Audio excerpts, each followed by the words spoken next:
बिस्मिल्लाहिर्रहमानिर्रहीम। अस्सलाम वालेकुम। मुबीन्स किचन में खुशामदीद। आज मैं आपके साथ शेयर करूंगी बीफ पाया या बड़ा पाए बनाने की रेसिपी। सबसे बड़ा ट्रिक इनको जो बनाने का है, इनमें स्मेल ख़त्म करना है और इनको फुल कुक करना है, ये कच्चे ना रह जाएं और इनमें स्मेल भी ना आए। किस तरीके से होंगे मैं आपको पूरा तरीका बताऊंगी, पूरा प्रोसेस बताऊंगी, मेरे साथ रहिएगा। इंशाल्लाह बहुत अच्छे पाए बनेंगे आपके, ज़रूर ट्राई कीजिएगा। चलिए मेरे साथ स्टार्ट करते हैं आज की रेसिपी। मेरे पास ये बीफ का पाया है, एक तकरीबन 1.5 से 2 किलो इसका वेट होगा। इसमें घर का नॉर्मल चक्की का आटा जो है इस पे लगा के इसको 15-20 मिनट के लिए रख देंगे और फिर अच्छे से वॉश करने के बाद इसे कुक करेंगे। आटा लगाकर रखने से इसकी जो इसमें स्मेल होती है नेचुरली तौर पे वो ख़त्म हो जाएगी। बाद में वो उसका जो स्मेल वगैरह नहीं आएगी पकने में।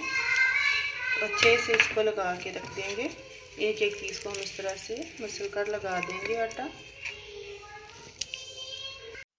मैंने आटा लगा के जो रखा था उसको अच्छे तरीके से पाए अब धो लिए हैं, बहुत अच्छे से मल कर।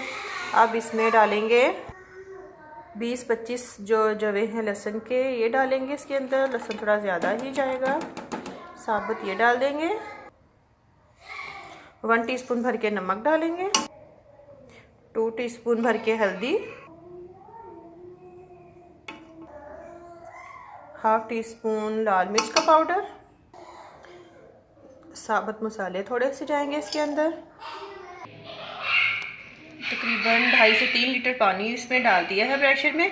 पानी थोड़ा ज़्यादा ही रखें क्योंकि पाए जो हैं वो पानी नहीं छोड़ेंगे, नीचे लगने का डर नहीं रहेगा। अगर आप कम पानी डालेंगे तो ये नीचे लग जाएंगे और टेस्ट सारा ख़राब हो जाएगा।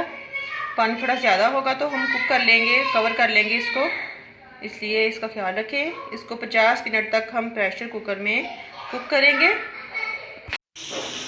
मैंने 2 दरमियानी साइज़ की प्याज लेकर उनको पहले ऑयल में ब्राउन कर लिया, फिर ब्लेंडर में डाल दिया। उसी ब्लेंडर में मैंने 1 बड़ी टमाटर और अदरक 2-3 इंच का टुकड़ा काट के डाल दिया और 4 से 5 अदर हरी मिर्ची डाल के हल्दी ज़रूरत पानी डाल के उनको ब्लेंड कर लिया है।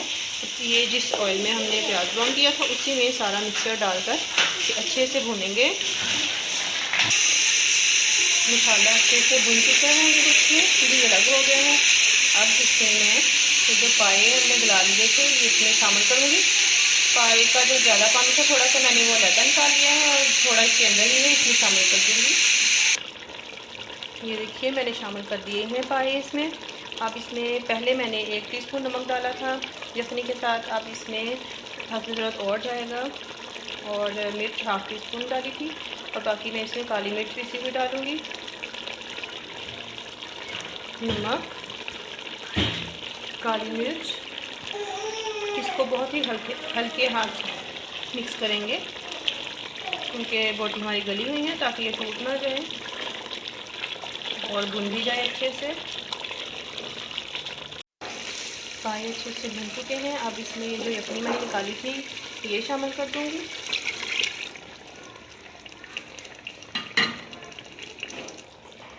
और आधा चाय का चम्मच कसूरी मेथी इसमें जाएगी और 1 टीस्पून इसमें जाएगा ज़ीरा मोटा कुटा हुआ। 1 टीस्पून इसमें जाएगा गरम मसाला पिसा हुआ। इसको करेंगे मिक्स और बहुत ही हल्की आंच पर इसको कुछ देर के लिए दम पे लगाएंगे क्योंकि ये पक भी चुके हैं, भुन भी चुके हैं। यखनी के साथ ये बस हो जाए तो फिर मैं आपको डिश आउट करके दिखाती हूँ। ये देखिए माशाल्लाह से पाए हमारे रेडी हो गए हैं। अब मैं आपको दिखाती हूँ कि कितना गला हुआ है।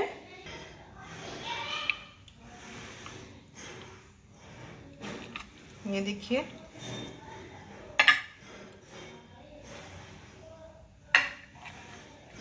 जेली अच्छे से पक चुकी है। कितने अच्छे से हमारे पाए रेडी हुए। इसके साथ ही मुझे दीजिए इजाज़त। अल्लाह हाफिज़।